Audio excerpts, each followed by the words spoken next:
Troy Snyder here. Hope you're doing well.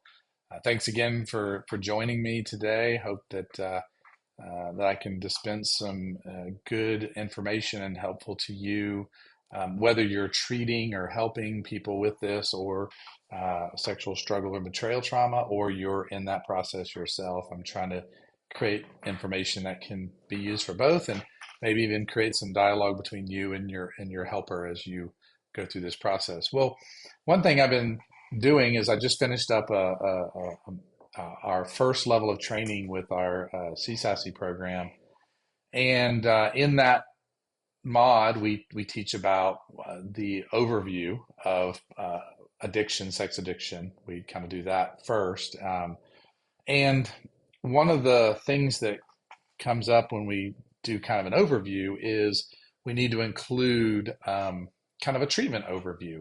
And I thought it was really helpful for me maybe to come in and just kind of give a quick flyover of things to consider when treating it. This is not an exhaustive, how to treat, but it's more of a really kind of some points and some things to consider.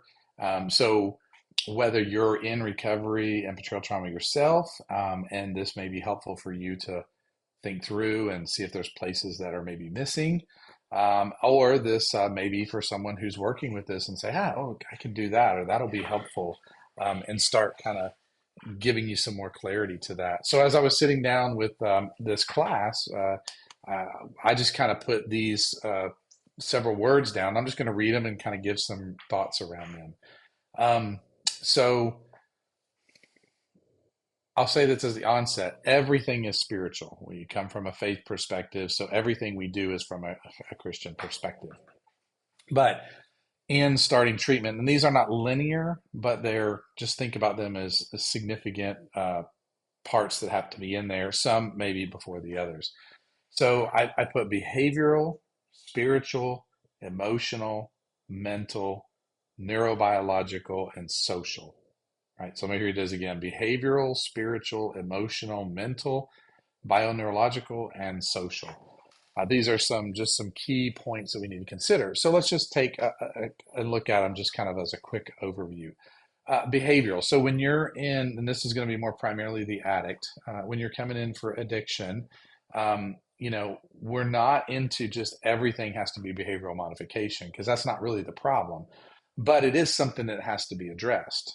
So for instance, if I'm struggling with pornography on my phone, then I'm going to have to do some behavioral things to stop feeding the addiction and the problem and the cycle that goes on with that. So it's not uncommon to have some very clear behavioral boundaries that you would have, whether that's locking down the device, not having the device, having software such as Covenant Eyes on your device. Then you do that. You take some behavioral practices, or if you have lots of temptations when you're alone in your room, then we have to do some behavioral changes. Maybe you stay in a different room, or maybe you're never in that room alone, or you leave the door open. There's just some behavioral things that you can do. This doesn't fix the issue, but it's important, because I've seen guys who get really discouraged because they come in and they say, I know it's wrong, and I'm starting to look at the mental and maybe the spiritual, but I don't make any behavioral changes. And that can be problematic. So just something to consider when you're doing treatment. And I say spiritual, everything is spiritual, but I find that in treatment that a guy has to be working at his spiritual life. So they need to be, in the simplest terms, they need to be praying and talking to the Lord about their struggles and their pains, and even just asking him to help me keep these boundaries.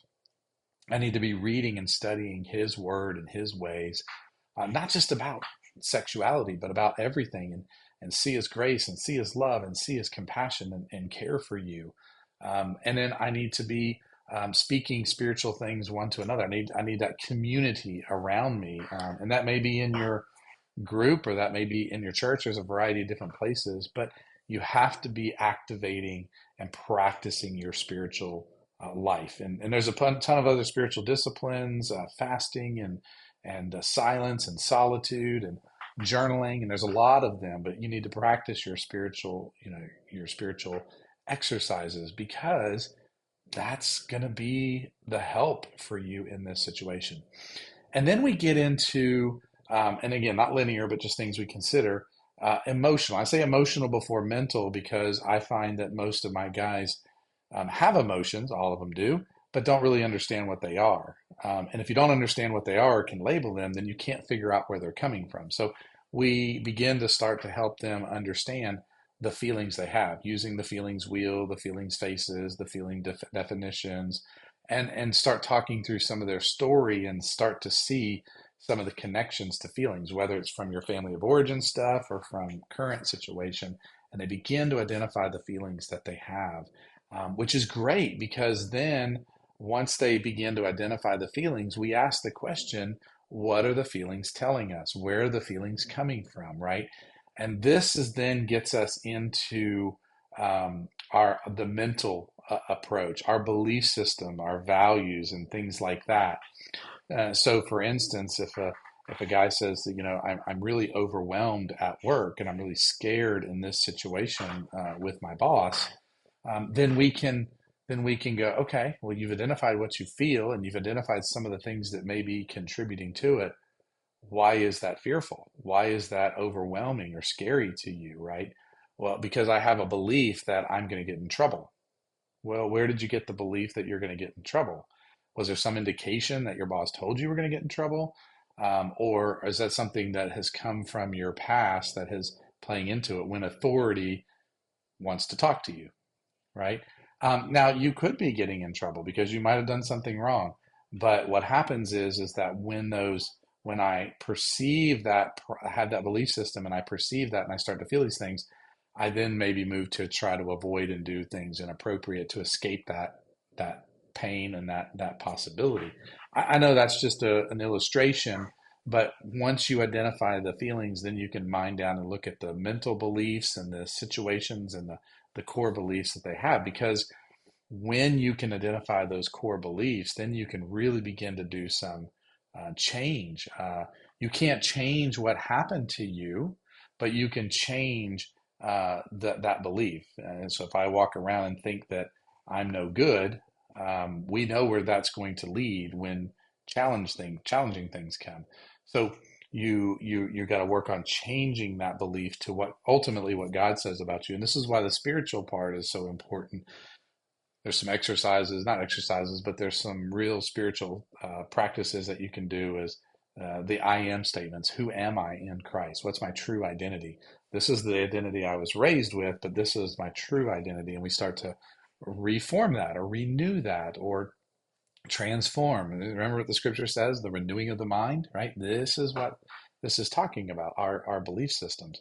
And we need to get down to that level of belief system so that we can change that. So in the treatment, we've done some behavioral things, we're doing spiritual things, we're identifying emotions, and those are just the gateway to help us understand what's going on in our hearts, our minds. And then we have two other things, and I already kind of alluded to one, but we have the biology and the neurology. We've got to help educate our clients on how this drug of porn or sex and the unhealthy use of it is a drug and affects your body and your neurological system.